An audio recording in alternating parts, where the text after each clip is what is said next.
Ya, terima kasih teman-teman. Selamat malam. Assalamualaikum warahmatullahi wabarakatuh. Salam mahasiswa. Hidup rakyat. Ya, biasanya kalau salamnya ke mahasiswa kita harus semangat dan lebih idealis dan lebih ini ya ke soal kerakyatan gitu. Sekali lagi, salam mahasiswa. Hidup mahasiswa. Hidup rakyat. Terima kasih. Boleh tepuk tangan untuk kita semua. Teman-teman, ini kita ngobrolnya santai aja karena namanya juga diskusi warung kopi ya, forum group discussion. Dan sekaligus saya ingin memperkenalkan diri terlebih dahulu. Nama saya, barangkali ada yang belum kenal, Andre Aristianto Putra. Saya juga merupakan tim kalau di Kalpres, tim multimedianya. Kemudian yang ingin saya perkenalkan juga Bekesa. Bekesa ini merupakan program dari kalimantanpress.com. Nah, nanti teman-teman bisa akses website kami untuk mengetahui perkembangan informasi-informasi yang ada dari Kalimantan Press seputar Kaltara tentunya ya, bahkan mencakup Kalimantan Timur, termasuk juga isu-isu nasional ini kita update tentunya di Kalpres. Mungkin sembari santai-santai boleh di follow Instagramnya Kalpres. Di sini ada @kalpres ya. Sekaligus mungkin boleh juga di follow Instagramnya Simply Kopi sekalian promosi. Baik. Iya. Kemudian di Kalimantan Press juga ini terintegrasi. Jadi kalau misalnya kita upload pemberitaan, informasi-informasi dari Kalimantan Press di website kami di www.kalimantankalpress.com. Di situ juga terintegrasi langsung informasinya, ada di Instagram, ada juga di Facebook kita. Nah, malam hari ini dalam program Bekesa ini rencananya juga ke depan semacam publikasi berupa video, makanya tadi teman ada Bang Bagus yang bakal mendokumentasikan kegiatan kita malam hari ini yang rencananya juga jadi statement teman-teman juga akan kita publis di media seperti itu. Ya. Sebelumnya juga saya ingin mengucapkan terima kasih nih buat teman-teman PMI sudah hadir, teman-teman dari HMI, LMND, kemudian dari GMKI dan juga IMM ya. Terima kasih sudah hadir malam hari ini. Dan tentunya malam hari ini juga dalam kegiatan kita tetap mengedepankan protokol kesehatan ya. Ya. Mungkin langsung saja. Jadi malam hari ini kita bakal waktu kita singkat saja, tidak terlalu panjang, kurang lebih selama 1 jam. Diskusi kita malam hari ini kurang lebih selama 1 jam. Kemudian nanti ada isu yang kita bahas, langsung nanti teman-teman silahkan menanggapi bagaimana nih pandangan dari teman-teman dari tiap-tiap organisasi terkait isu-isu terkini. Misalnya malam hari ini tentunya kita akan fokus membahas tentang partisipasi pemilih di tengah pandemi COVID-19 dengan tema kita yaitu partisipasi pemilih di tengah pandemi, awas money politik dan ujaran kebencian. Ya. Teman-teman, kalau kita melihat dalam situasi sekarang ini, karena nggak lama lagi kita akan melaksanakan pemilihan kepala daerah ya yang jatuh pada 9 Desember 2020 mendatang. Nah, pada pelaksanaan pilkada serentak ini tentunya kalau kita lihat partisipasi pemilih itu di tahun 2015 tingkat partisipasinya mencapai 64,23%. Kemudian pada pilkada serentak di 2019 ini bagus, ini ada kenaikan yang cukup signifikan, yaitu mencapai 79,81%. Nah, hanya saja untuk di tahun 2020 ini menjadi sebuah momentum pilkada yang sangat jauh berbeda karena kita kedatangan bisa dibilang tamu yang tidak diundang. Apakah itu? COVID-19 atau virus corona yang akhirnya berdampak terhadap semua aspek, termasuk di ranah politik, khususnya di situasi pemilihan kepala daerah ini juga sangat berdampak, teman-teman. Bahkan dari pemerintah Provinsi Kaltara pun akhirnya menurunkan ekspektasi nih. Di tahun 2020 ini capaian untuk partisipasi pemilih yang tadinya 2019 79,81%, sekarang hanya ditargetkan sekitar 75%. Nah, tapi dari 75% ini artinya masih ada sekitar berapa persen ya?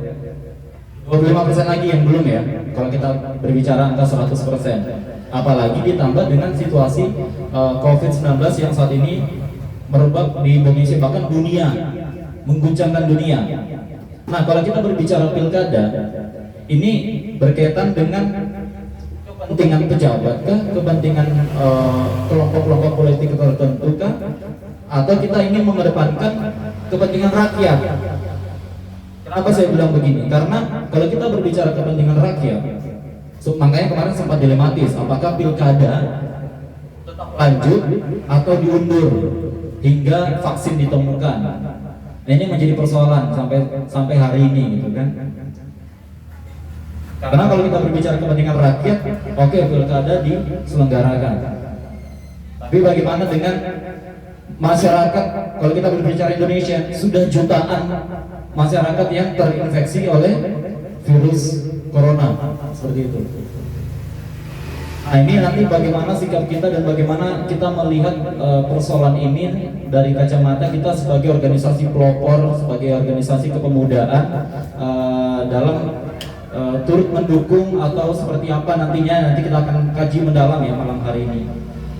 Begitu, apakah benar yang kita lakukan hari ini demi kepentingan rakyat, seperti itu ya?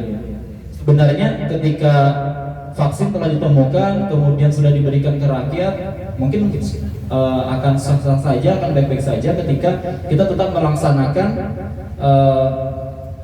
pemilihan kepala daerah, seperti itu. Atau mungkin bisa mencari alternatif lain dengan mengedepankan protokol kesehatan. Namun faktanya kalau kita lihat sekarang ini, bahkan di Tarakan ada klaster terbaru dari tim yang melakukan tim-tim sukses ya, bahkan seperti itu, terbaru ini, bahkan termasuk klaster-klaster perkantoran. Nah, ini juga menjadi hal yang perlu kita diskusikan, jadi biar kita bersama nih teman-teman. Bahkan menurut survei 20 hingga 46% ini masyarakat Indonesia enggan untuk ke TPS. Ini diprediksi ya. Apalagi ini bakal diprediksi juga akan terus bertambah jika COVID-19 ini masih terus merebak, seperti itu teman-teman. Kemudian subtema kita berikutnya yaitu kaitannya dengan kalau kita berbicara pilkada, ini sudah menjadi pembahasan yang bahkan dari awal sebelum ada COVID-19 pun, kalau kita berbicara money politik itu sudah dari dulu. Nah, ini bagaimana nih langkah kita sebagai organisasi kepemudaan kedepannya seperti apa menyikapi ini?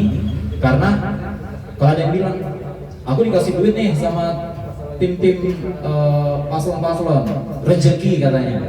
Apakah benar ini ya?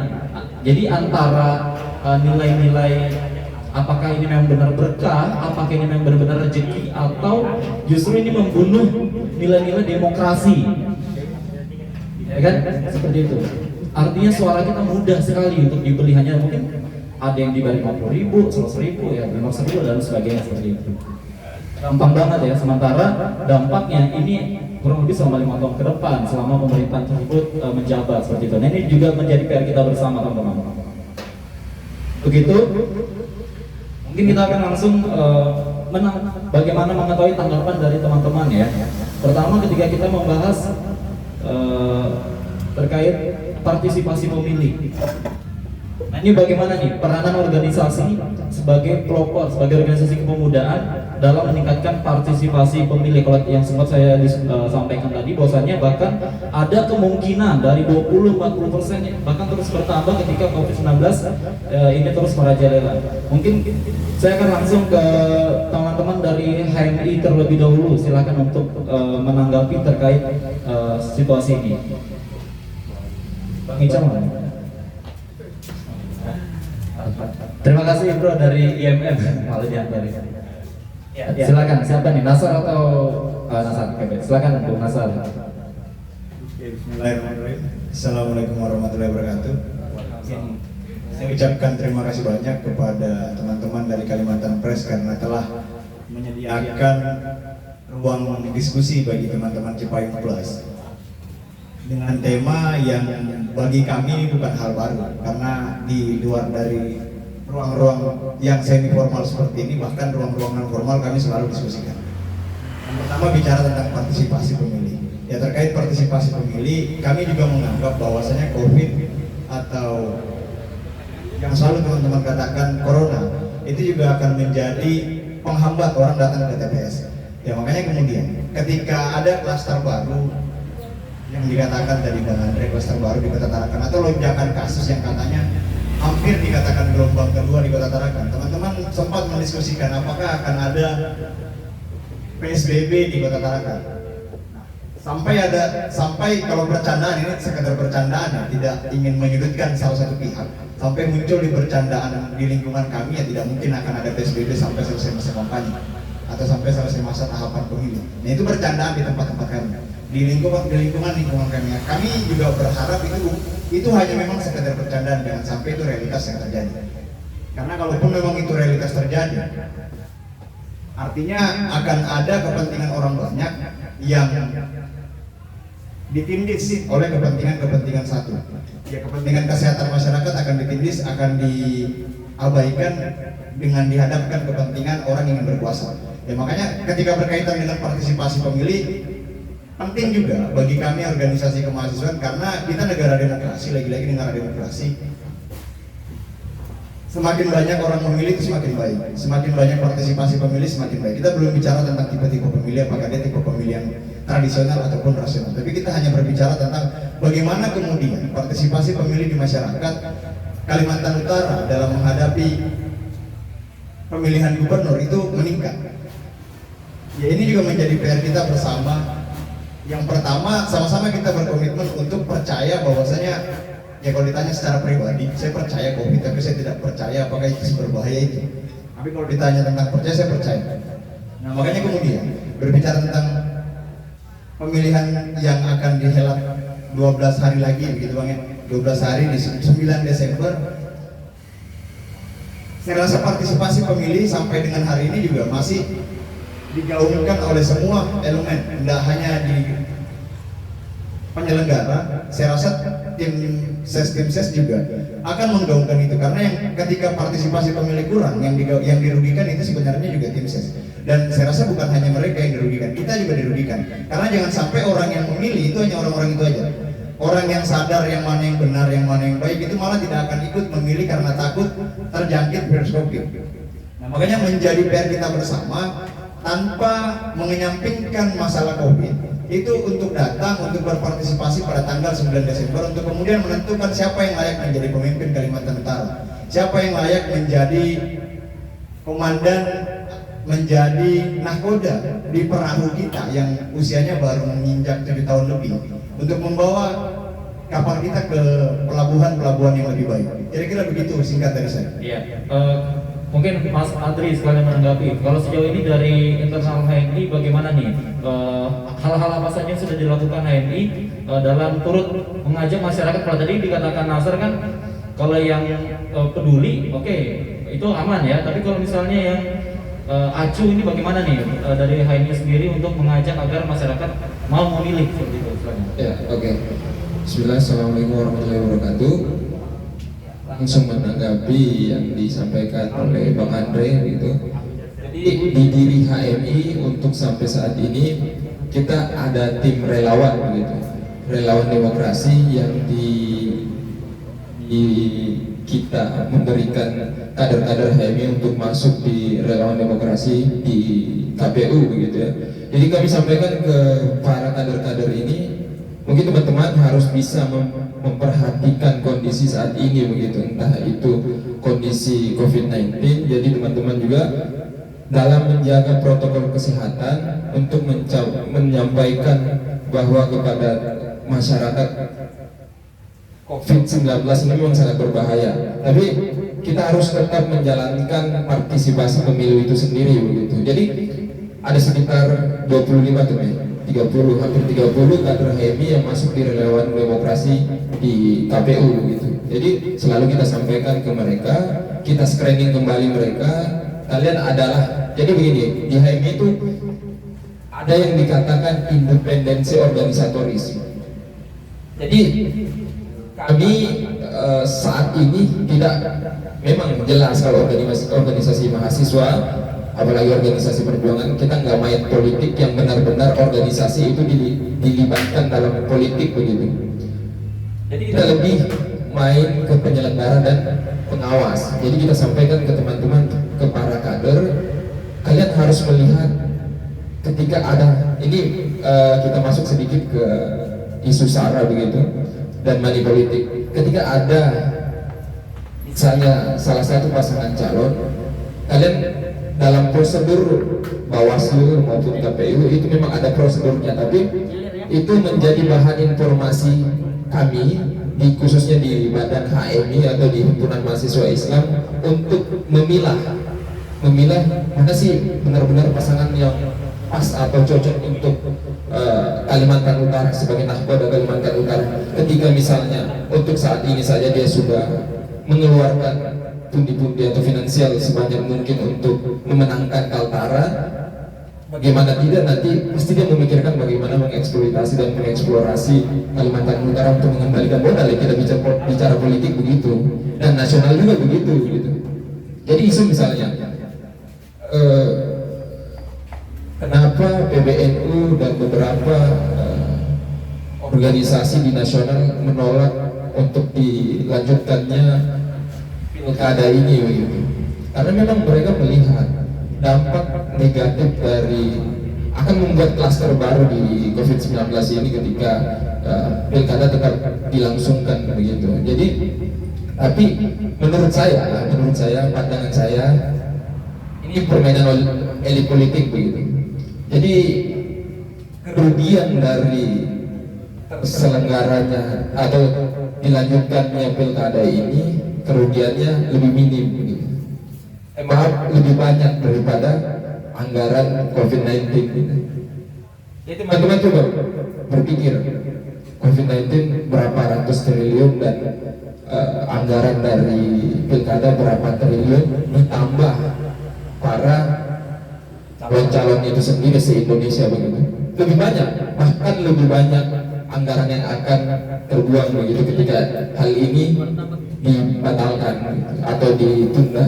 Jadi menurut saya, sekali lagi di diri HMI kami punya kader-kader yang selalu saya sampaikan bahwa kalian harus menjunjung nilai independensi organisatoris. Tapi dalam tanda kutip kita tidak melarang mereka berpolitik, asalkan di diri mereka tidak secara langsung memperlihatkan mereka berpolitik, karena hak pilih itu ada. Pilih itu ada di diri kader-kader HMI begitu. Ketika mereka mendukung silakan, tapi jangan sampai hal itu mereka perlihatkan membawa nama HMI mendukung salah satu pasangan calon. Nah itu yang selalu kami sampaikan khususnya di kader-kader Himpunan Mahasiswa Islam. Mungkin begitu Bang Andre. Oke, baik, artinya sekalipun misalnya ada salah satu mungkin kader yang memiliki keberpihakan terhadap pasangan politik tertentu, itu secara pribadi ya, bukan secara keorganisasian. Baik. Ya, sebelum kita lanjut pindah mic-nya ke meja berikutnya, mendengar tanggapan berikutnya, mohon dibantu mungkin. Baik, langsung saja. Mungkin di sini saya mengatakan perwakilan permohonan maaf sebesar-besarnya dari ketua kami karena tidak bisa hadir, berhalangan hadir karena ada kegiatan mendadak. Oke, langsung saja. Mungkin untuk membahas tema masalah partisipasi pemilih dalam situasi pandemi COVID, kami dari Elemedia sebelumnya bahwa kami menolak pilkada atau menunda pilkada. Karena begini, untuk masalah pilkada, seperti kita tahu banyak sekali klaster-klaster terbaru, bahkan di Tarakan sudah terjadi klaster baru yang seperti sekarang rumah sakit di Tarakan ditutup dan lain sebagainya. Jadi kami dari LMND menolak pilkada karena lebih baik APBN yang digunakan untuk atau dana-dana yang digunakan untuk masalah pilkada lebih baik kita gunakan untuk masalah kesehatan kita, karena kita bicara masalah rakyat. Karena di sini jujur ini ada ini bisa lebih kalau kita pikir lagi atau kita kritisi lagi, ini sebenarnya apa sih sebenarnya kepentingan pemerintah? Bahkan kalau dipikir masalah pilkada, pandemi bisa melumpuhkan dunia pendidikan, pandemi bisa melumpuhkan kegiatan-kegiatan keagamaan, tapi pandemi tidak bisa melumpuhkan atau pandemi tidak bisa melumpuhkan pilkada. Jadi kalau guyonan kami di LMND, ini pandemi ini tim sukses atau apa sih? Karena jujur, Kalau sampai kayak pendidikan saja kita harus lumpuh, ekonomi lumpuh, tapi kenapa pemerintah menggegas atau pemerintah berstatement bahwa kita harus tetap melaksanakan pilkada di bulan 12 ini? Dan ini sudah langsung instruksi dari Eksekutif Nasional LMND bahwa kami secara tegas menolak pilkada. Walaupun sekarang sudah mendekati atau sudah pasti pilkada akan tetap dilaksanakan, ya karena kami juga organisasi dan juga kami bagian dari Indonesia dan mengikuti protokol dari pemerintah, arahan pemerintah. Walaupun tetap kami secara organisasi menolak, tapi secara mungkin masing-masing individu kami tetap akan melakukan pemilih dan tetap berpartisipasi dalam pemilihan ini.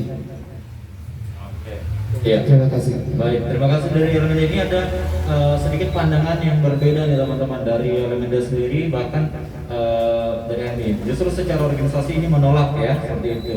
Iya, baik. Kita juga ingin mendengar tanggapan. Mohon dibantu panitia, sanitizer-nya. Nggak usah, langsung aja. Oke, baik.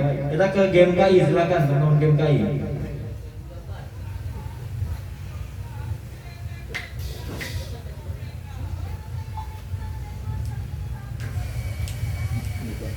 Langsung aja. Play biasanya.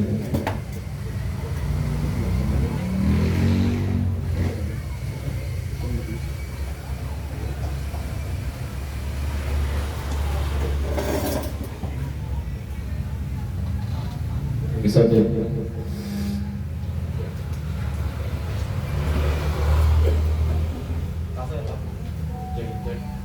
tuh.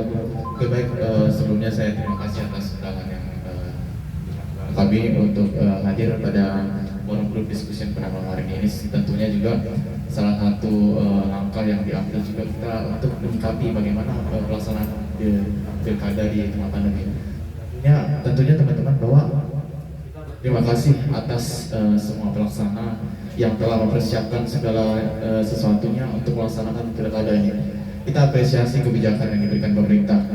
Tentunya pemerintah juga Presiden telah mengeluarkan Kepres yang di situ dikatakan juga bahwa memang COVID ini sudah dinyatakan bencana alam.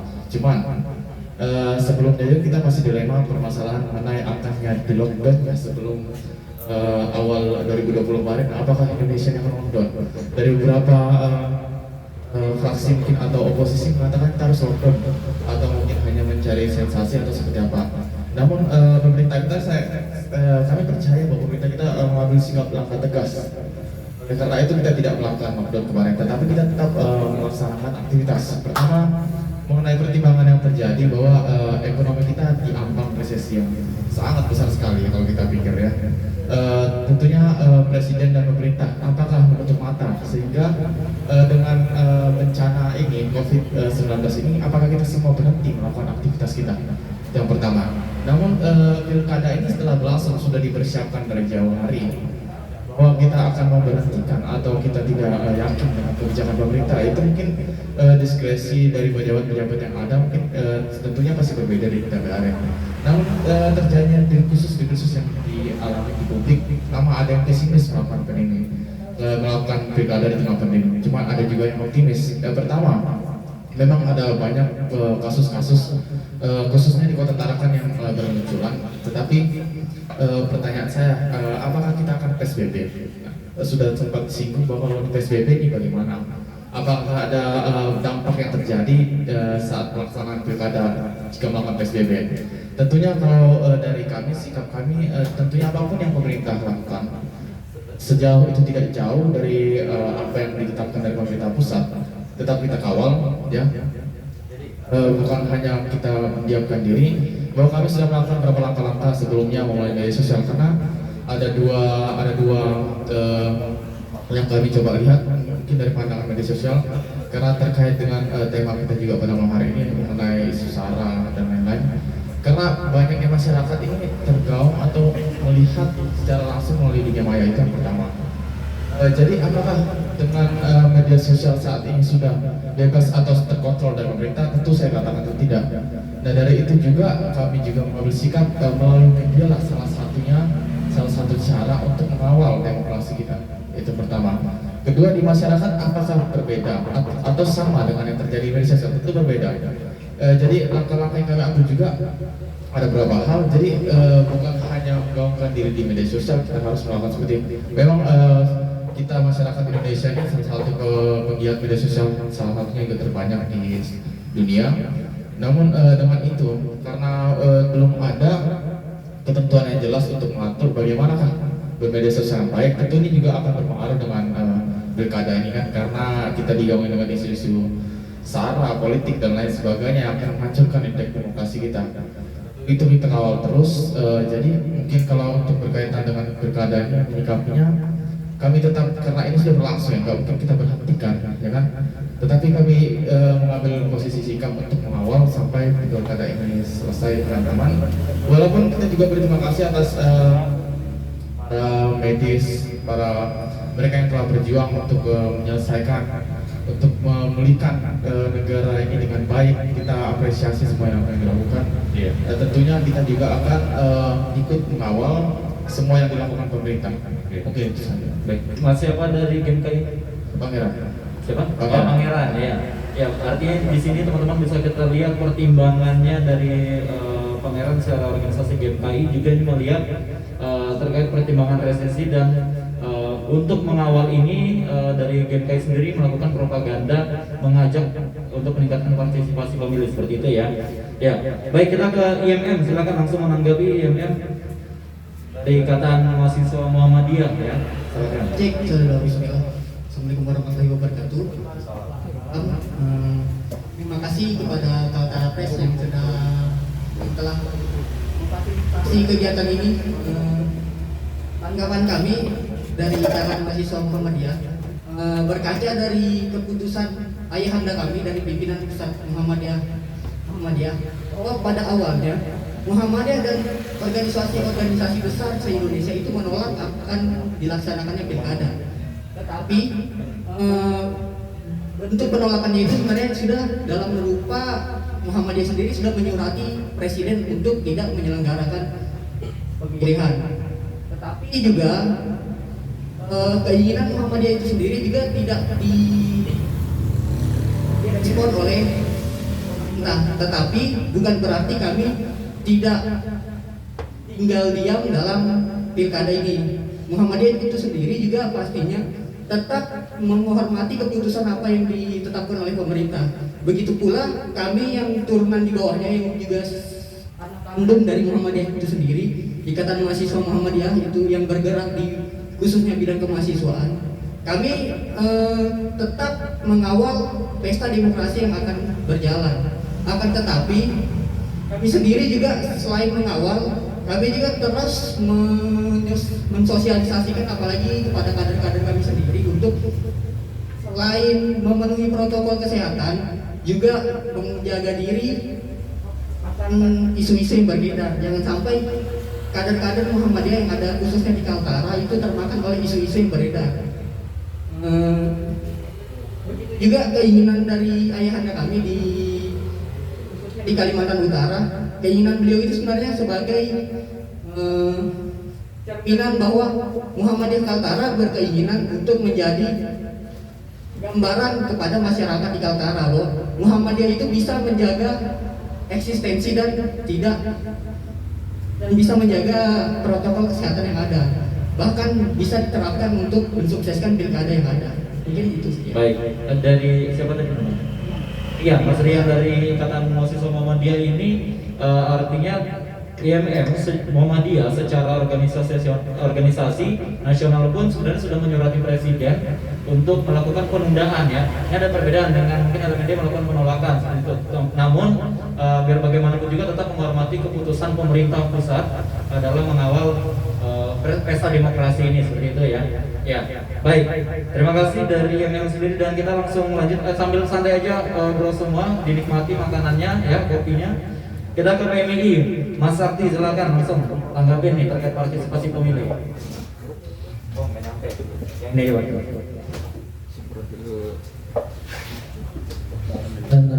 Assalamualaikum warahmatullahi wabarakatuh. Salam, Om Swastiastu, Namo Buddhaya, Rahayu Rahayu, salam kebajikan. Langsung saja karena sudah banyak sekali disampaikan mengenai partisipasi pemilu pada saat pandemi. Tetapi hari ini saya sudah menyampaikan bahwa pemerintah memberanikan diri untuk melaksanakan pemilu itu karena melihat secara gambaran bahwa masyarakat kita sudah berhasil terdoktrin dalam paham new normal.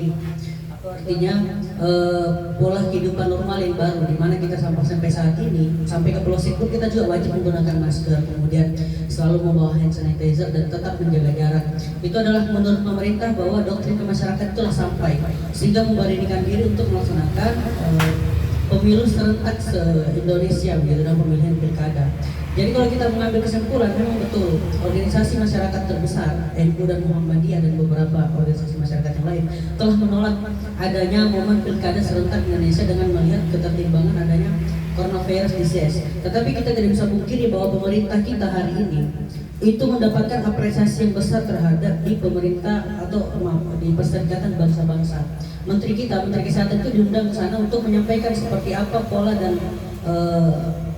dan cara untuk menahan coronavirus disease itu sudah diapresiasi, dan itu adalah merupakan langkah yang sangat berani pada saat melakukan tindakan untuk melanjutkan pilkada serentak Indonesia. Bagi saya berani karena banyak masyarakat hari ini yang menolak pada saat itu karena melihat kontribusi beberapa partisipasi pemilu mungkin akan menurun juga tingkat partisipasinya. Karena kita melihat kalau bahkan sebelum coronavirus aja itu hanya tidak sampai 100%, bahkan hanya 79% di Kalimantan Utara yang melaksanakan pemilihan. Apalagi kalau ada coronavirus, kemungkinan bagi kita untuk menuju ke pemilu itu sangat sedikit. Tapi hari ini kalau dibilang kontribusi kita sebagai mahasiswa, yang pertama membantu pemerintah dalam mensosialisasikan new normal ini tadi ke masyarakat. Cara doktrinan beragam sekali, bisa menggunakan media, menggunakan mulut ke mulut dari keluarga, mulut ke mulut dari silaturahim keluarga dan sebagainya. Tapi bagi saya kita wajib juga sebenarnya menyelesaikan proses pemilu atau pilkada yang ada di daerah kita masing-masing, sehingga apapun yang diharapkan tujuannya adalah kedaulatan masyarakat. Sebenarnya masyarakat itu berdaulat pada saat pemilu.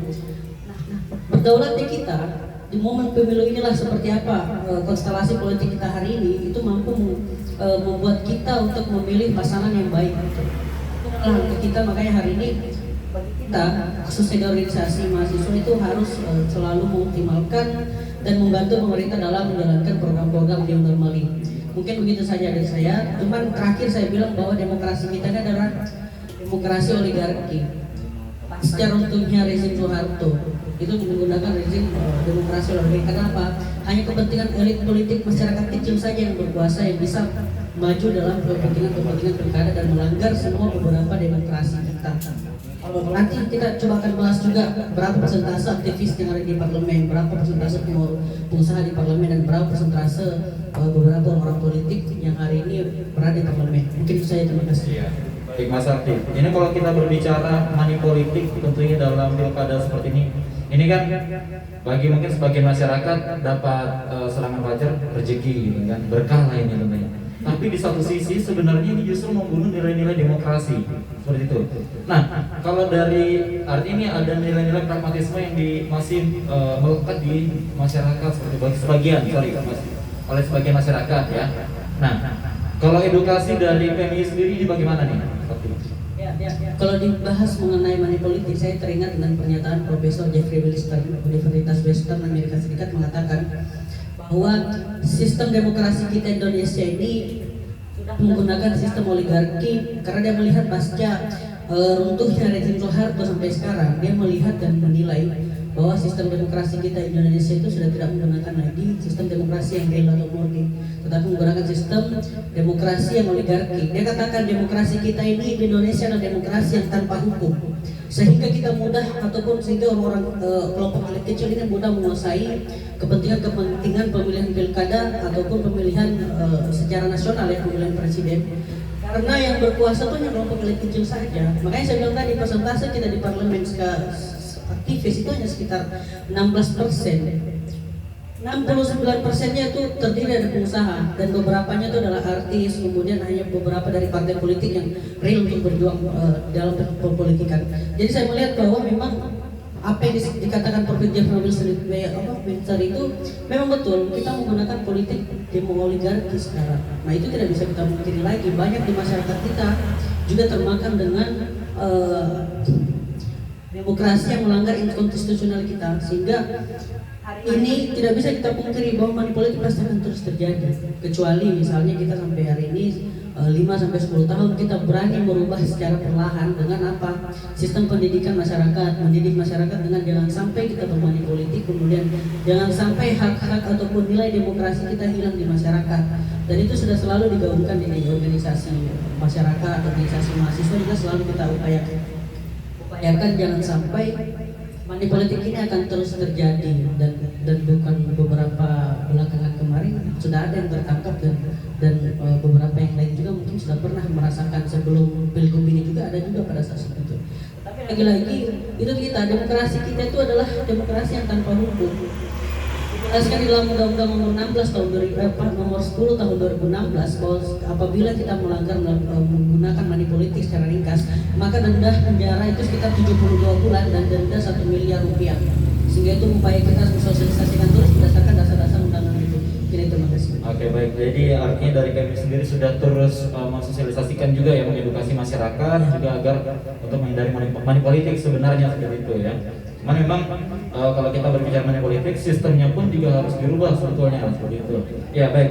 Kalau teman-teman dari HMI bagaimana nih terkait politik? Silakan Asal. Siap. Jadi kalau kami melihat money politik, permasalahan money politik itu terletak pada permasalahan kesenjangan ekonomi. Karena siapa sih yang punya uang? Itu yang pertama. Karena bagi orang-orang yang berada, ketika berbicara tolak money politik rasional, tapi ketika orang-orang yang tidak berada berbicara tentang tolak money politik agak sedikit nonsen. Saya ambil contoh. Ya, saya pernah juga dengar apa yang dikatakan Kakanda Hamid Tamrin selaku Sekda Kota Tarakan. Beliau bilang, beliau mengilustrasikan ada kisah seorang istri yang ditinggal suaminya. Namun ditinggal melaut, anggap ditinggal melaut 7 hari, kalau saya tidak salah ingat.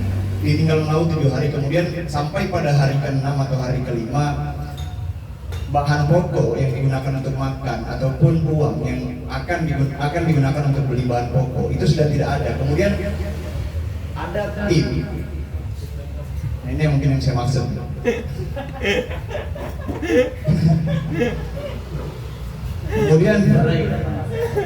Kemudian ada tim yang memberikan, tiba-tiba datang, itu udah hampir kita suruh duduk di sini. Sepertinya ada di baliknya itu ada amplopnya gitu. Hampir kita suruh sidang di sini. Nah ini kemudian ketika terjadi kondisi yang kayak gitu, yang seperti itu sudah tidak ada bahan pokok, tidak ada uang, kemudian ada tim ses yang datang, siapa yang ingin menolak? Idealisme akan hancur dengan materialisme. Itu sudah hal yang lumrah terjadi. Makanya kemudian penting untuk meningkatkan kesejahteraan ekonomi bagi masyarakat. Berbicara tentang pendidikan money politik nonsen bagi saya ketika orang tidak punya uang di kantong. Tidak usah lah bicara tentang masyarakat yang tidak berpendidikan itu terlalu jauh. Berbicara tentang mahasiswa yang berpendidikan aja ketika sudah tidak ada uang buat beli rokok, kemudian ada tim ses yang datang ini diambil. Tidak usah mau pilih saya begitu kan, itu sudah banyak terjadi, begitu kan? Sudah banyak terjadi. Ini bagi saya kondisi real, Bang. Kondisi real yang kemudian bagaimana kemudian mahasiswa itu, ya ini juga penting sih. Jadi mahasiswa, kalau orang mindsetnya jadi mahasiswa ingin jadi kayak di SCTP itu sudah salah di awal. Kalau jadi mindsetnya sudah kayak di SCTP, saya bilang salah di awal. Karena jadi mahasiswa bagi saya, ya memang betul-betul apa yang ada di sekret itulah yang dimakan. Kira-kira begitu. Berapa yang ada di kantong itulah yang digunakan. Berapa kita di situ itu yang kita pakai makan. Nah makanya kemudian berawal dari hidup susah ini bagaimana kemudian kita berani untuk mengambil langkah idealis, berani mengambil langkah tetap pada pendirian tolak money politik. Semiskin apapun kita tetap tolak money politik. Ya makanya permasalahan money politik itu permasalahan kesenjangan ekonomi. Ketika kesenjangan ekonomi ya, saya pinjam survei yang lagi-lagi dilakukan oleh Kakanda Hamid Tamrin. Mungkin pada saat itu ada juga teman-teman lembaga kemahasiswaan yang hadir. Beliau bilang bahwasanya tingkat money politik terendah di Kota Tarakan itu ada di daerah Kampung 1. Setelah di-tracking kenapa kemudian Kampung 1 rendah? Ternyata tingkat pekerjaan orang di sana rata-rata Pertamina, rata-rata PNS, rata-rata kerjanya di atas UMR. Tidak butuh lagi 350.000, bukan tidak butuh lagi, tapi bisa menolak. Bagaimana kemudian kalau yang beringin belakang BRI, ini saya pinjam kata itu, kan? Yang untuk cari uang makan 1 minggu ya susah. Ya, bukan berarti saya berada juga, tapi kan kita mencoba untuk bagaimana menempatkan apa yang semestinya kita lakukan. Ya, melakukan sesuatu yang benar, bukan melakukan sesuatu dengan benar. Itu menjadi prinsip harusnya. Jadi lagi-lagi saya tekankan bahwasanya money politik tidak hanya di jargon-jargon aja, lawan money politik spanduk sebanyak apapun ketika masih ada orang butuh uang susah. Makanya ketika masih ada orangnya, keadilan sosial juga harus kita ambil contoh. Anggap aja saya bisa makan, kemudian saya punya tetangga yang tidak bisa makan, terus saya datang ke rumahnya bilang, jangan sampai ada orang yang kasih ibu uang atau bapak uang untuk kemudian memilih dia. Itu tolong bisa aja saya dilempar piring kosong, bisa aja saya dilempar dengan panci kosong. Kalau nggak biaya hidup aku, tiba-tiba mau atur aku, mending dia kasih uang aku cuma aku datang milih. Siapa mau kasih 300.000 cuma korban waktu dari jam 8 sampai jam 12. Orang kerja bangunan juga satu hari 12 jam itu 100.000. Jadi ini kondisi real yang kita hadapi, kesenjangan ekonomi dihadapkan dengan permasalahan kebutuhan itu sudah hancur idealis. Artinya ini nanti menjadi PR pemerintah dalam memberikan pemerataan ekonomi. Menjadi PR sehingga pemerintah. ke depan tidak akan ada lagi tuh money politik. Sebetulnya seperti itu ya. Betul Bang, betul. Iya, baik. Sebetulnya seperti itu. Harusnya seperti itu. Nah, Ya pemilihan tahun 1955 kan kenapa dikatakan pemilihan paling jujur? Karena orang bisa berkebun sendiri. iya. Ya sekarang kan ada orang yang nggak punya kebun. Kalau dulu kan 1955 enak aja, orang semua punya kebun, orang punya apa yang bisa dia.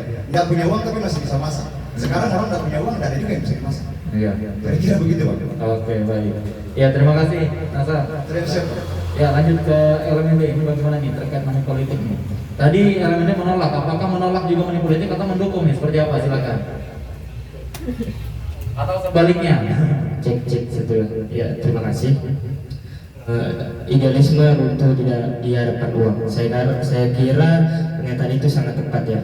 Berbicara money politik, saya rasa ini merupakan sesuatu atau PR yang belum bisa sama-sama kita selesaikan. Ditambah kondisi pendidikan yang kurang, pendidikan politik yang kurang terhadap pilkada ini, dan juga betul yang dikatakan oleh kawan-kawan dari HMB tadi bahwa kesenjangan ekonomi juga lagi terjadi di masyarakat kita khususnya di Indonesia, yang disebabkan oleh pandemi virus corona ini. Saya rasa money politik sangat mungkin terjadi, sangat bisa marak terjadi di tengah pandemi ini, karena kita melihat bahwa ekonomi rakyat sangat susah-susahnya, khususnya di Kota Tarakan lah. Banyak usaha-usaha atau bisnis-bisnis masyarakat yang tutup. Begitu tim ses pilkada ini datang, ya mereka pasti akan menerima, ditawari uang. Betul juga yang dikatakan oleh Ketua Nasar tadi bahwa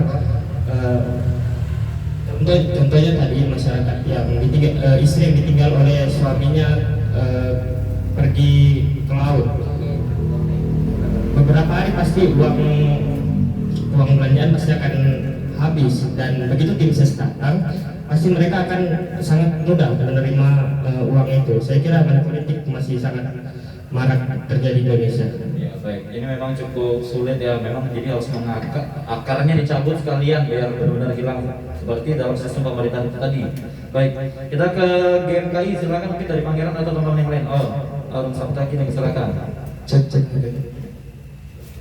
Baik, terima kasih atas kesempatan yang diberikan kepada kami. Di GMKI sendiri itu sangat menolak itu adanya money politik. Pada demikian karena kita tahu sendiri money politik itu bukan ciri khas bangsa kita. Money politik itu terus dijalankan, menjadi suatu kebiasaan lama-lama. Karena kebiasaan yang terus dilakukan itu susah untuk dihilangkan. Ini apa nanti? Apa yang akan menjadi PR untuk kita ke depan semua? Betul yang dikatakan oleh HMB dan LMND bahwa money politik itu karena ekonomi mereka yang kurang, apalagi ini tambah COVID corona, sehingga penghasilan itu semakin kurang. Ada yang sampai di PHK, jadi tidak ada penghasilan sama sekali. Mau karena itu memanfaatkan kesempatan dari pilkada itu menggunakan money politik dari tim sukses ataupun para paslon. Ini seperti apa ini? Karena ada dua faktor seperti yang dibilang tadi oleh Lemon dan Naimi, kesenjangan ekonomi, dan yang kedua itu kesadaran pribadi masing-masing masyarakat. Nah, ini yang perlu ditanamkan dari sejak awal, dari keluarga, supaya bisa permasalahan ini boleh di itu pertama dari kesadaran kita masing-masing dulu. Sebagai kita pemuda, kita sosialisasikan kepada keluarga kita, kepada teman-teman bahwa money politik itu tidak baik, tidak bagus. Itu berarti kita memaksa mereka untuk pasti mereka juga pasti ada juga yang tidak peduli. Sekarang kondisinya jadi era pandemi. Dan mungkin dari kita semua itu pertama dari kesadaran kita masing-masing dulu. Kan kita masih kecil maupun masih dalam ranjang dewasa, kita tanamkan kepada keluarga kita bahwa money politik itu tidak boleh. Baik. Dan yang kedua, Bagaimana? kita ancam dia. Kalau money politik itu kan ada hukumannya, ada sanksi pidananya. Kalau sampai ketahuan, bakalan aja kena hukuman gitu kan. Nah, ini penting juga supaya mereka tuh merasa takut gitu. Jika teman-teman maupun masyarakat bisa melihat ada yang melakukan tindakan seperti ini, bisa aja melapor ke Bawaslu atau bagaimana. Dia akan ditindak. Mungkin itu dari saya. Baik, artinya ini ada dilematis ya, ketika ini sudah lagi corona, memang penghasilan berkurang. Namun kalau dari Aruf dan teman-teman GMKI sendiri, bagaimana mengajak dari lingkungan terdekat dulu memberikan kesadaran seperti itu ya, bahwasanya memang money politik ini tidak semestinya harusnya diterima ya seperti itu, kemudian diberikan semacam shock terapi, bahwasanya ada undang-undang yang mengatur ini, dan ini peranan kita juga untuk melaporkan ketika ada melihat atau mendapati pihak paslon atau tim kampanye yang melakukan money politik seperti itu. Silakan langsung ke IMM menanggapi ini gimana nih? Kalau untuk IMM sendiri, tentu money politik itu pastinya bahkan seluruh elemen pemuda itu menolak keras bahwa money politik itu jangan sampai ada.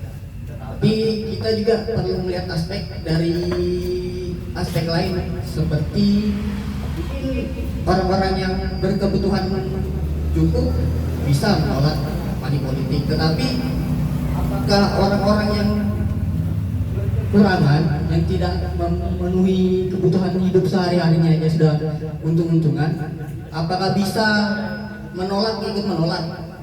Tentunya ini PR besar bagi pemerintah itu juga sendiri, karena saya berkeyakinan ketika kesejahteraan masyarakat itu tinggi, money politik itu sendiri pasti akan bisa dihapuskan dengan sendirinya.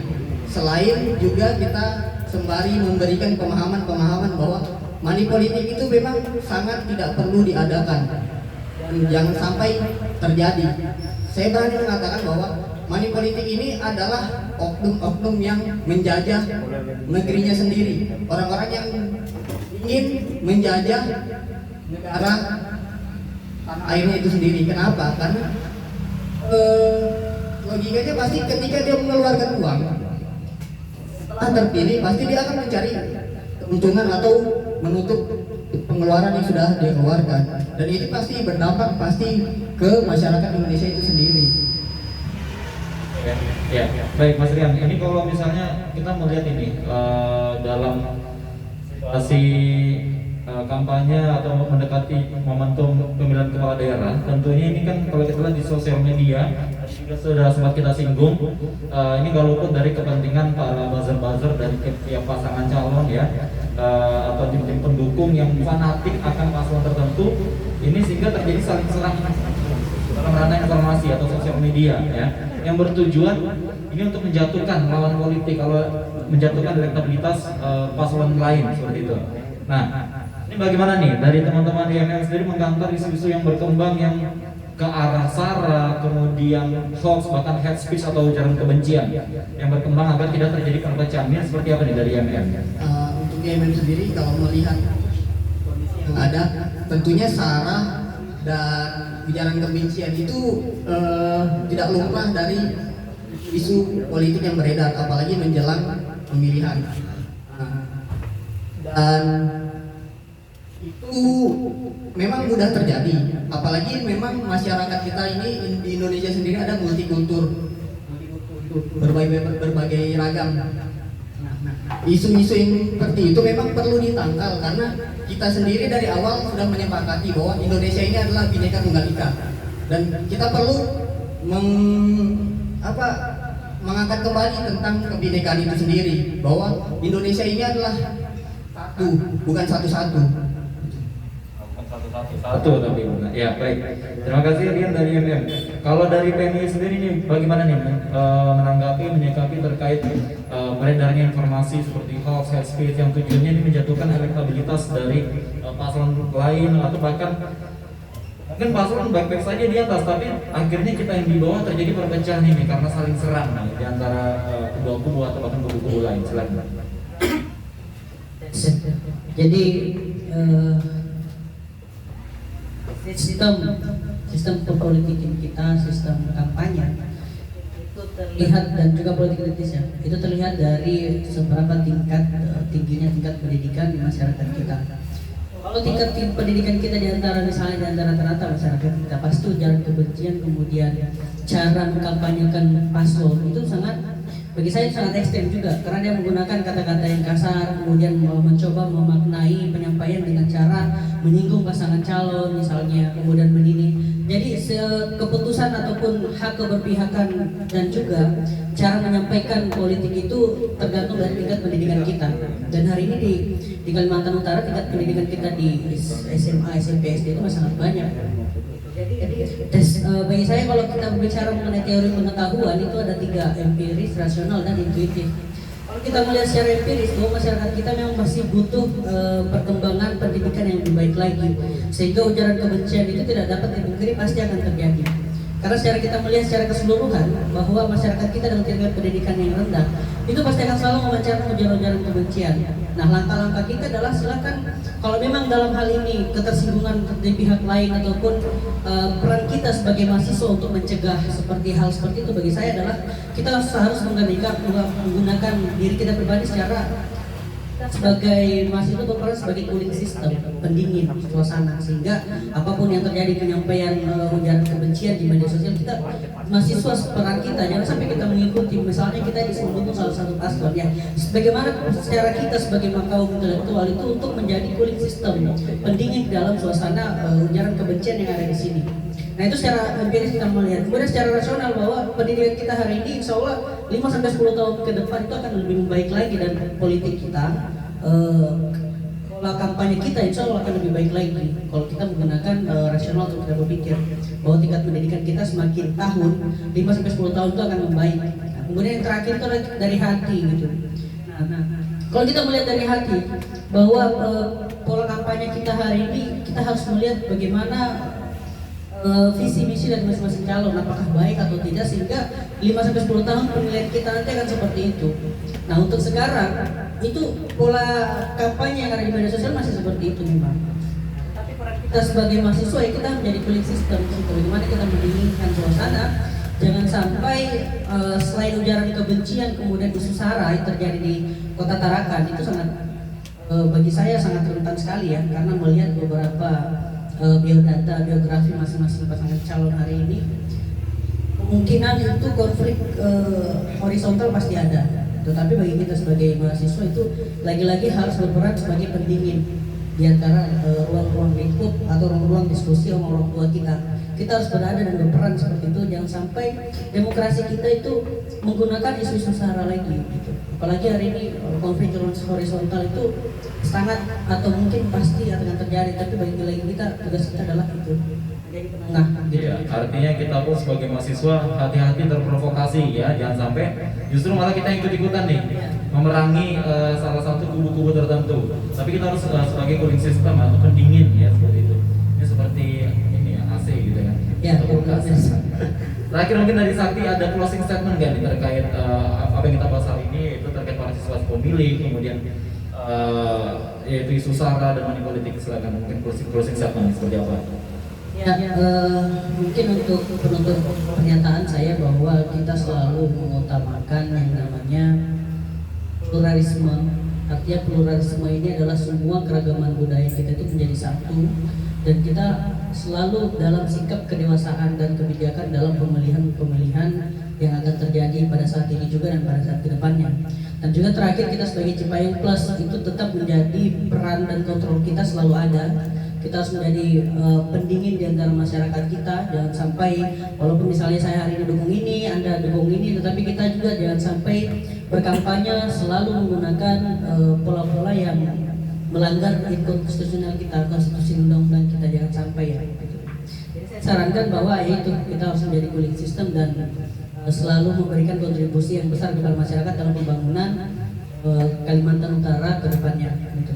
Ya, artinya Sakti dari perwakilan PMI sendiri pun mengajak bersama-sama seluruh elemen kepemudaan. Ini kalau bisa kita sama-sama justru jangan saling turut memecah belah gitu, tapi bagaimana sama-sama kita mendinginkan situasi ya ketika politik semakin memanas. Ya, HMI silakan, ini bagaimana tanggapannya terkait hoax, isu sara dan juga hate speech sekaligus closing statement. Silakan Adri. Terima kasih atas waktu dan kesempatannya Bang. Terkait isu sara begini, ada dua isu sara yang saya angkat berawal dari isu nasional. Yang pertama terkait kasus yang dijerat jaring SID begitu ya, terkait Undang-Undang ITE pasal 28 ayat 2. Itu ujaran kebencian kepada IDI atau Ikatan Dokter Indonesia begitu. Jadi saya melihat begini, pandangan saya, perspektif saya terkait ujaran kebencian maupun isu sara ini begini. Ada sekelompok orang, entah itu elit politik, yang mudah tersinggung begitu. Misalnya saya kenal dengan Bung Abi Satya Abimanyu di kampus begitu. Dulu kita ikut kontes politik di kampus begitu. Nah, pelajaran politik di kampus yang saya dapat begitu, kita nggak pernah yang namanya setelah suksesi ataupun bermain politik di kampus kita caci maki di luar begitu. Seharusnya teman-teman bisa melihat dan bisa untuk ketika main politik itu siap menang dan siap kalah begitu.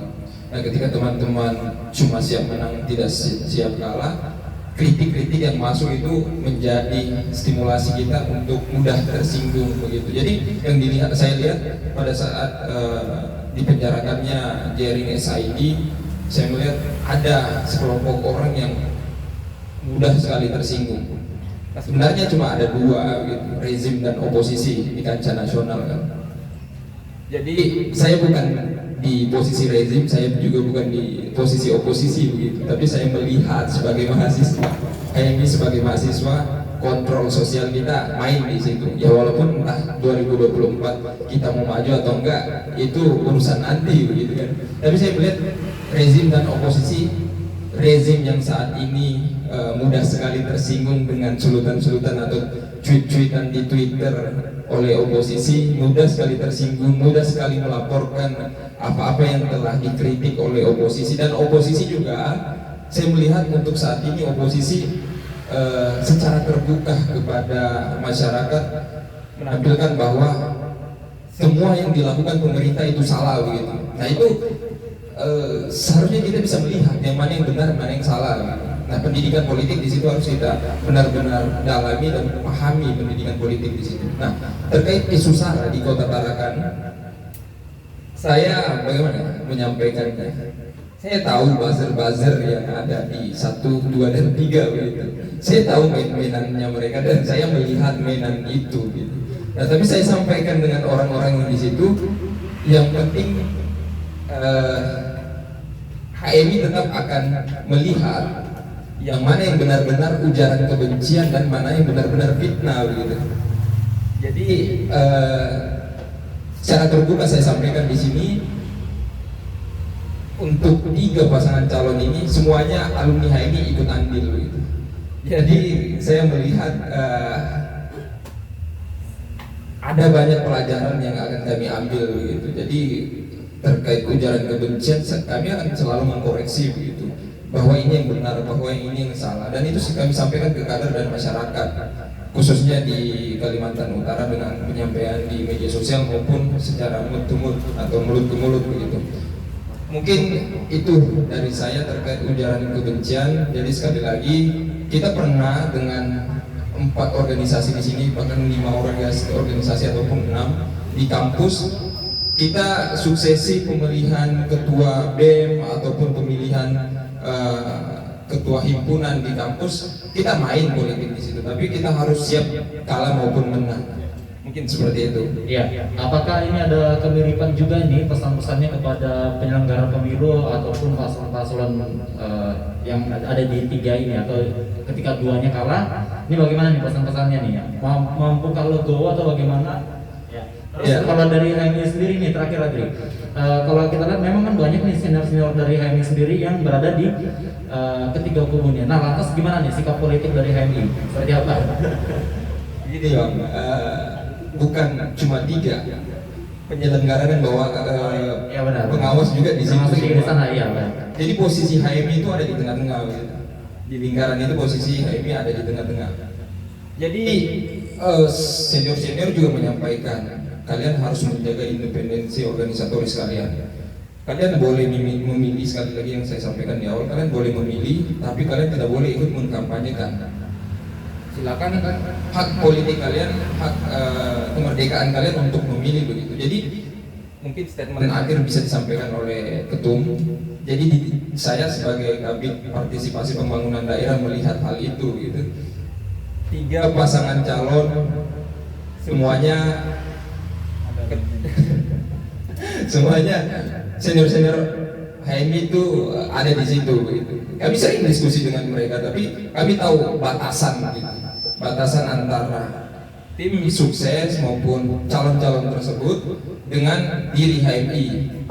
Jadi sekali lagi kalau dari saya, kami sebagai himpunan mahasiswa Islam yang khususnya kami selalu menjaga nilai-nilai independensi organisatoris kami sampaikan kepada senior-senior kami, abang dah karena kita boleh main politik, tapi main siap menang dan siap kalah gitu. Ada jalur hukum yang bisa ditempuh, bukan dengan cara kekerasan yang seperti mungkin akan saya bukan katakan akan terulang kembali, tapi potensi akan terulang kembali 2015 yang waktu itu rusuh, itu potensi akan hadir kembali di 2020, karena yang saya tahu ini angkanya ratusan miliar. Dan sekali lagi saya sampaikan, tetap jalur mekanisme hukum, ketika tidak terima akan kekalahan sampai di Mahkamah Konstitusi. Jalurnya di situ gitu. Dan saya sampaikan jangan sampai kehabisan bensin, siapkan untuk di Mahkamah Konstitusi. Terima kasih. Nah, ini kan HMI sendiri tadi dikatakan Andri sering berdiskusi dengan abang dan kakandanya nih, senior-seniornya. Nah, apakah tidak ada kekhawatiran dianggap memiliki tendensi terhadap salah satu kelompok atau paslon tertentu nih? Gimana nih? Misal. Oke. Saya rasa sih tidak ada, karena baik di tubuh HMI ataupun di tubuh alumni, semuanya sadar bahwasanya HMI punya sifat yang namanya sifat independensi, baik etis maupun organisatoris. Toh, kalaupun kami memihak pada salah satu paslon, pasti yang akan berteriak senior-senior kami yang ada di penyelenggara. Kalaupun kami ketika berteriak mendukung penyelenggara juga, senior-senior kami yang di tim ses itu tidak akan berteriak apa-apa, karena memang selayaknya HMI ya seperti itulah. Salah ketika senior atau beberapa alumni yang kemudian mencoba mengajak kami menjadi partisipan, bahkan simpatisan aja sebenarnya sudah salah, sudah melanggar organisasi independensi etis dari kader HMI. Saya mengingat kembali pertanggal 12 September HMI sudah mengeluarkan surat himbauan untuk kemudian tidak memberikan sikap secara terbuka kepada setiap paslon, baik di Kaltara maupun di 3 kabupaten di luar Kabupaten Bulungan, karena HMI cabang Tarakan sendiri membawai Kota Tarakan dan 3 kabupaten lainnya di luar Kabupaten Bulungan. Dan terakhir, kalau saya melihat terkait memang permasalahan tentang isu SAR ini, yang sebenarnya saya berangkat ke sini, jujur saya berangkat ke sini di antara 2 isu yang di awal partisipasi pemilih dan money politik, saya paling tertarik atau mungkin sangat tertarik tentang isu SAR. Karena kenapa demikian? Karena semenjak ditetapkannya 3 paslon, kami di HMI sudah jaga-jaga, sudah kemudian mengambil langkah untuk menjadi, ya tadi bilangnya Ketua Abi, cooling down, cooling system, pendingin. Karena kami tidak mau 2015 terulang, walaupun mungkin juga 2015 saya baru masuk kuliah. Karena setiap calon, baik paslon berapapun itu, semua punya loyalis. Bagi kami semua punya loyalis. Kejadian beberapa waktu lalu, saya ingat 24 September ada salah satu paslon yang dicabut balihonya, karena waktu itu memang masa tenang, dicabut balihonya, terus kemudian pendukungnya marah sampai mengintimidasi tim Bawaslu. Ini juga kemudian menjadi koreksi, menjadi kritik bagi tim kepolisian atau tim keamanan untuk kemudian menjaga keamanan dari masing-masing penyelenggara, baik penyelenggara maupun pengawas, karena mereka dilindungi undang-undang. Karena sampai sekarang sudah ada 33 kasus di seluruh Indonesia terkait kekerasan yang dialami pengawas. Nah, ini menjadi sorotan bagi kami. Ketiganya ini punya loyalis yang kemudian akan susah ya, bukan tidak bisa, tapi susah untuk dikondisikan. Bisa aja mungkin si paslon itu berbicara ya memang beliau tidak ada akan isu sara ataupun apa itu, tapi kita nggak bisa jamin ketika ring terluar atau mungkin rantai terkecil dari tim ses itu yang memanfaatkan itu, dan itu kan tidak tertracking oleh tim pengawas. Bisa aja rantainya putus, nggak sampai ke paslon, bahkan paslon tidak bisa disalahkan, tidak bisa disekarang. Ini yang kemudian menjadi persoalan. Makanya saya bilang isu sara ini menjadi sangat seksi lah untuk dibahas di Pilgub, karena kita melihat 2015 ini sejarah yang memang tidak bisa dilupakan, sampai ada pengrusakan yang terjadi, pembangunan skema untuk kemudian membuat konflik horizontal, semoga tidak akan terjadi. Makanya kemudian saya berpesan, closing statement dari saya yang pertama terkait partisipasi pemilih. Sekarang atau detik ini bukan saatnya lagi kita memperdebatkan apakah akan ada pilkada atau tidak, tapi bagaimana kemudian kita hadir menggunakan hak suara kita untuk kemudian datang ke TPS. Ini bukan berbicara tentang teman-teman memilih siapa, tapi teman-teman hadir untuk mencoblos, terserah mencoblos 1, 2, 3 atau bahkan 3-3-nya. Karena salah ketika teman-teman tidak mencoblos, tidak datang, tidak menggunakan kertas suara teman-teman, itu bisa disalahgunakan. Beberapa kesempatan mungkin Bawaslu atau Panwaslu pernah mendapat orang yang mencoblos di 2 TPS berbeda. Itu yang kita tidak mau. Atau terkait money politik, teman-teman juga harusnya sadar, minimal paling kecil untuk menyadarkan keluarga itu di meja makan. Karena kalau sudah dihadapkan dengan makanan, orang sudah tingkat emosionalnya lebih rendah dibanding dengan biasanya. Karena kalau sebagai anak untuk mengingatkan orang tua janganlah terima uang itu kalau dalam kondisi lelah kerja, baru pulang kerja ya siap-siap aja kita dengar gitu kan. Tapi kalau di meja makan kan agak lebih ringan, agak lebih santai. Ini juga strategi untuk mengingatkan orang tua sebagai orang yang sadar. Kita menggunakan strategi-strategi yang lebih lembut. Ketiga, terkait isu sara, saya mengajak untuk semua elemen masyarakat, elemen mahasiswa, baik tim ses ataupun bukan, sama-sama kita menghindari untuk ini, karena dampaknya bagi saya bukan hanya selesai di tahun ini, dampaknya itu bisa sampai, siapa sih yang bisa mengira dampak pemilihan 2019 Cebong Kampret akan selesai di tahun berapa? Nah, saya tidak mau itu, mungkin semua tidak mau itu terjadi di Kalimantan Utara, apalagi kalau sudah bahas isu agama, isu suku ataupun isu apapun. Kasihan yang mungkin yang tidak punya basis itu atau yang tidak pernah memperlihatkan basis itu akan jadi merasa kasihan melihat Kaltara yang baru 7 tahun sudah dihadapkan dengan itu.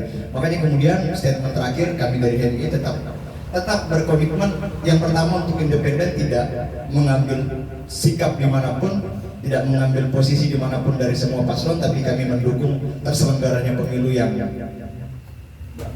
langsung, umum, jujur, bersih dan adil, gitu ya, berjurtil kalau bilangnya KPU. Dan juga kami tetap akan bekerja sama, bersinergi dengan bapak-bapak atau abang-abang atau kakak-kakak yang ada di Bawaslu untuk kemudian menjadi pengawas partisipatif. Kira-kira begitu Pak yang bisa saya sampaikan. Terima kasih. Billahi taufiq wal hidayah. Wassalamualaikum warahmatullahi wabarakatuh. Waalaikumsalam warahmatullahi wabarakatuh. Ya, terima kasih dari Nator ini. Silakan yang lain deh, teman-teman, silakan langsung menyampaikan bagaimana nih terkait tanggapannya hoax, hate speech, ujaran kebencian ya, bahkan isu sara, dan sekaligus memberikan closing statement untuk materi kita hari ini.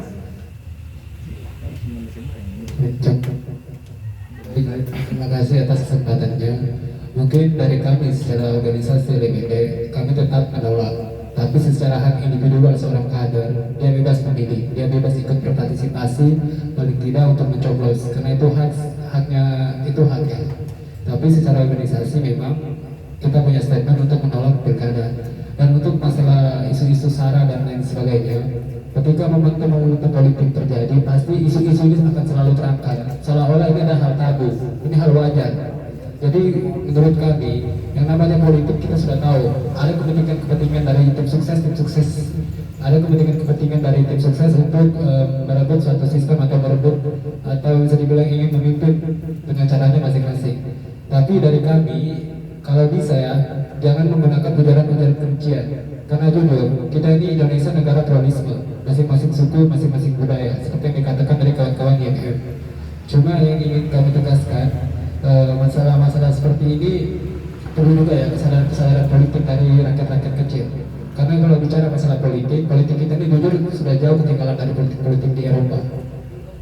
Karena begini, untuk politik Indonesia, jika ingin berpartisipasi atau kita lihat saja orang-orang yang bermain di lingkungan politik, itu adalah kaum borjuis atau kelas-kelas atas, kelas-kelas yang memiliki modal. Jadi dengan uang mereka bisa melakukan segalanya. Dengan uang mereka bisa memberikan atau membeli. Karena ini hal wajar, kita pasti sering dengar satu kepala berapa harganya, satu keluarga berapa mau, satu orang berapa. Dan realitasnya kita orang-orang pasti, apalagi orang-orang susah pasti menerima. Jadi ini sebenarnya perlunya semacam sosialisasi atau apapun itu dari pihak pengawas, dari pihak negara dan pihak partai politik khususnya untuk memberikan pendidikan politik. Karena jujur, rakyat-rakyat kecil ini tidak paham politik. Mereka tahunya mencoblos, dikasih uang mencoblos. Mereka tidak paham apa itu politik, apa itu pemilihan. Mereka tidak paham sebenarnya politik itu apa. Jadi kita juga sebagai mahasiswa kaum intelektual perlu penyadaran. Karena sesuai dengan Tridharma perguruan tinggi, pendidikan, penelitian, dan pengabdian. Jadi jujur, ini para mahasiswa sungguh atau harus aktif di sini ya. Dan juga untuk masalah-masalah SARA ini seperti yang saya katakan tadi, karena ini sudah bisa dibilang hal-hal wajar, hal-hal yang akan terangkat jika terjadinya masalah pemilu. Jadi untuk masalah seperti ini, kalau bisa ini apalah kita hilangkan dari sistemnya dulu, karena sistemnya Indonesia ini sistemnya kapital, di mana pemodal atau masalah-masalah kapital tetap merajalela, di mana rakyat-rakyat kecil ini benar-benar tertindas, ada yang mendominasi dan ada yang didominasi. Jadi jujur, jika masalah SARA kami sangat menolak. Dan kami sebagai organisasi atau dari kemahasiswaan anak-anak LMIT, kami ingin mengajak kepada kawan-kawan organisasi yang ada di sini, mari kita organisir ini. Jika ada isu-isu yang saling menjelekkan satu sama lain, kita berikan kesadaran bahwa ini salah loh, bahwa ini salah. Sebenarnya tidak seperti ini. Dan jujur, jangan sampai seperti yang dikatakan Kang Gaul, jangan sampai kita yang terpancing. Harusnya kita yang memberikan kesadaran, malah kita yang ikut-ikutan di situ. Dan untuk SARA mungkin hanya itu yang ingin sampaikan. Dan untuk closing statementnya kami dari LMND, pertama, walaupun secara organisasi kami menolak atau menunda, tapi secara hak individu kami tetap memilih. Hanya saja secara organisasi memang kami menunda atau menolak pemilu, karena untuk pemilu ini masih banyak, atau anggaran pemilu ini anggaran pemilu ini seharusnya kita berikan kepada kesehatan atau lain sebagainya. Untuk masalah dari statement dari kami selanjutnya adalah kami ingin mengajak kawan-kawan bahwa ingat Pancasila yang inti dari Pancasila yang dikatakan Bung Karno, yaitu Eka Sila Gotong Royong. Walaupun kita berbeda pilihan, walaupun kita berbeda pendapat tentang siapa calon yang akan kita pilih, tapi kita tetap gotong royong, kita tetap satu. Itu yang ingin kami sampaikan. Terima kasih atas kesempatannya dari Kalimantan Press dan diskusi ini. Ya, ini kalau dari LMND melihat politik sekarang ini justru didominasi oleh elit politik, kaum borjuis, pengusaha seperti itu. Lantas apakah harus saatnya juga dari kaum proletariat ini juga mengambil tampuk kepemimpinan seperti itu, kata dari LMND?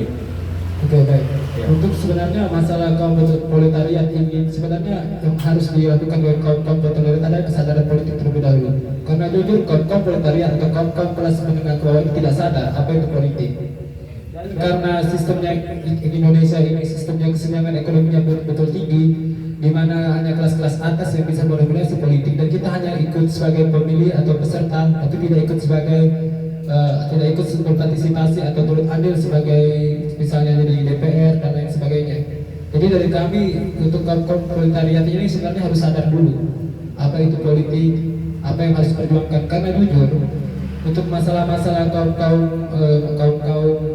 borjuasi atau kaum kelas-kelas atas, harusnya mereka ini memberikan kesadaran atau seperti dari partai politik harusnya langsung memberikan kesadaran kepada masyarakat kita. Karena seperti kita lihat, jarang sekali ada partai politik yang langsung memberikan pendidikan edukasi tentang politik kepada masyarakat seperti petani, nelayan, dan sebagainya. Malah mereka mengadakan seperti misalnya contoh pendidikan politik itu di tempat-tempat yang mewah, di tempat-tempat yang benar-benar kelas-kelas atas, kelas elit yang bisa mengikuti. Oke, berarti pendidikan politik untuk kelas bawah juga ini penting harus Ya, diperhatikan ya. Baik. Terima kasih dari LMND ya. Masih ada tambahan? Pak, cukup. Ya, silakan dari GMKI yang ingin memberikan tanggapan terkait isu SARA dan sekaligus statement. Silakan. Oke, baik, terima kasih. Pertama mungkin saya mau katakan bahwa memang kita di sini sebagai mahasiswa dengan Cipayung masing-masing, saya rasa kita harus konsisten dalam melakukan sebuah, apalagi menyampaikan pendapat ini juga menjadi sangat penting.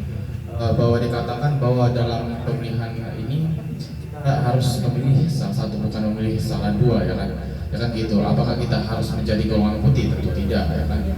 Mungkin kita harus memberi pemahaman dulu. Saya berpikir pertama untuk memberi masukan kepada pemerintah juga bahwa pemikiran-pemikiran, program-program yang dilakukan oleh ketiga paslon tadi, ya kan, itu harus diuji di kampus. Kurang apa sih negara kita menyediakan ruang, menyediakan tempat, menyediakan segalanya untuk menyampaikan pendapat. Yang pertama, yang saya ingin pahami di sini bahwa apa kita menggunakan sistem ini dengan baik, ya kan? Apakah kita memanfaatkan sistem yang ada dengan, apa memang sistem kita yang buruk atau seperti apa, ya kan, begitu. Memang mungkin tingkat partisipasi ini menjadi sangat penting, apalagi di tengah pandemi ini kita masih dilema, ya. Ini sudah berlangsung, kita tetap dukung, kita tetap kawal dengan beberapa elemen baik dari masyarakat, dengan pemuda dan lainnya sebagainya. Terkait ujaran kebencian dan SARA saya pakai satu tempat aja, ya, bahwa pertama, apakah kita akan meningkatkan sistem pendidikan kita, apakah kita meningkatkan ekonomi kita. Tentu saya berpikir begini, ini adalah menjadi PR bangsa kita, seluruh bangsa kita menjadi PR, bahwa bukan suatu hal yang mudah, ya kan? Kita ini dibatasi dengan letak geografi yang berbeda, tingkat kesulitan yang berbeda-beda, kompleksitas yang sangat dari zaman pemerintahan Orde Lama pun masih dipermasalahkan, ya kan? Yang saya mau sampaikan begini, bahwa memang kita di sini terjadi pandemi, apakah kita akan melakukan sesuatu hal yang secara idealis mungkin kita lakukan, ya kan? Saya berpikir begini, mungkin kita yang mungkin berada pada posisi independensi ini, saya berpikir bahwa dari saya itu kita harus objektif juga, ya kan? Yang pertama, memang betul kita sebagai pendingin atau bagaimana suasana yang tadi menempatkan posisi kita pada suatu tempat yang berbeda, apakah kita permasalahan yang di tempat tersebut kita bawa sampai negara ini seperti apa gitu. Mungkin di suatu sisi di pesta demokrasi ini mungkin kita menunjukkan bahwa inilah idealis saya, inilah realitas yang terjadi. Ya mungkin setelah itu mari kita berdamai, mari kita bergandengan satu sama lain. Karena dengan bersih dengan masing-masing, bukan hanya dengan Cipayung saja, semua masyarakat, ya kan. Saya tempatkan diri bahwa saya berada di posisi tengah. Saya berpikir begini, bahwa kalau kita berada di posisi tengah itu mungkin tidak terlalu, apakah kita melihat bahwa yang terjadi selama ini yang kita diamkan aja, ya kan? Kita harus mengambil pendapat, mengambil tindakan juga apa yang harus kita lakukan.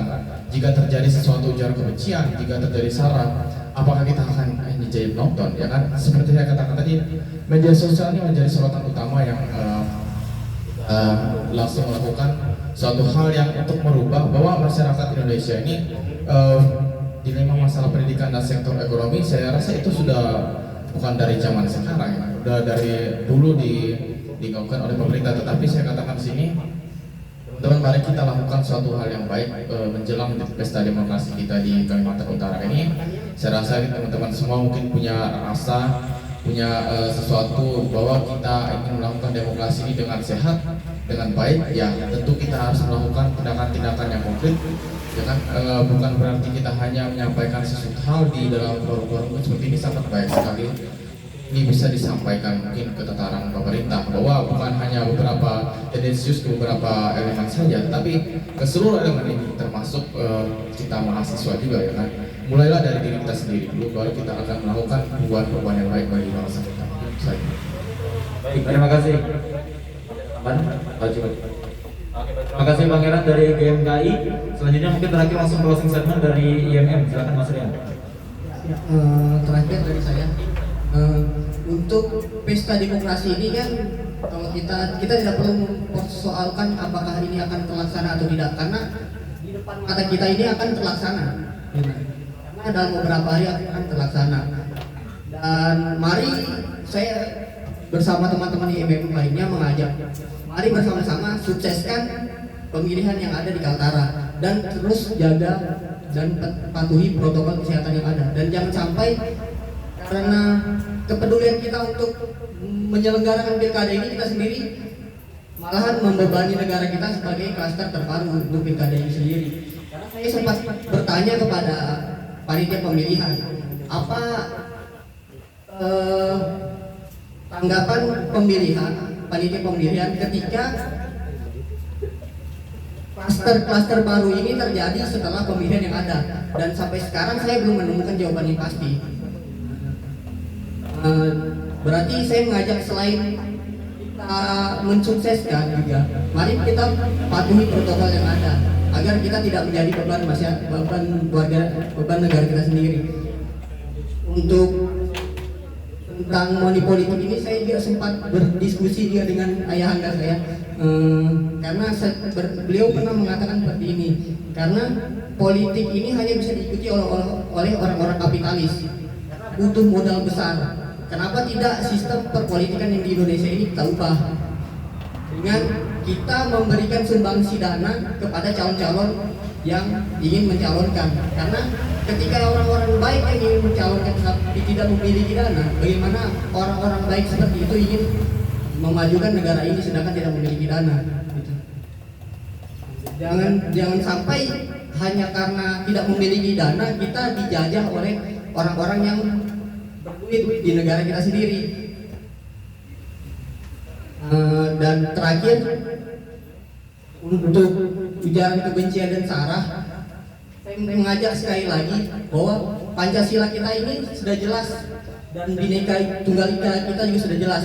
Mari kita kembali ke kebinekaan kita dan kembali lagi seperti yang dikatakan dari teman-teman PMI, bahwa kita sebagai pendingin juga sebagai pengingat bahwa kita ini tetap Bhinneka Tunggal Ika. Mungkin itu saja dari saya, kurang lebihnya mohon maaf. Akhir kata bila bisa bilihat, wassalamualaikum warahmatullahi wabarakatuh. Baik, terima kasih teman-teman dari Ikatan Mahasiswa Muhammadiyah, Gerakan Mahasiswa Kristen Indonesia Tarakan, kemudian terima kasih Liga Mahasiswa Nasional Demokratis ya. Terima kasih Pergerakan Mahasiswa Islam Indonesia Tarakan dan juga Himpunan Mahasiswa Islam Kota Tarakan ya.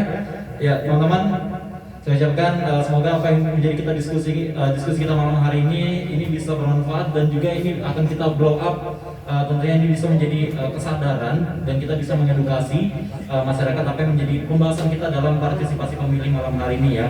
Baik, demikianlah forum diskusi, demikianlah program Bekesa, yaitu tentang partisipasi pemilih di tengah pandemi, awas money politik dan ujaran kebencian. Saya Andra Arisanto Putra pamit undur diri. Terima kasih, sampai jumpa dalam program Bekesa berikutnya. Selamat malam.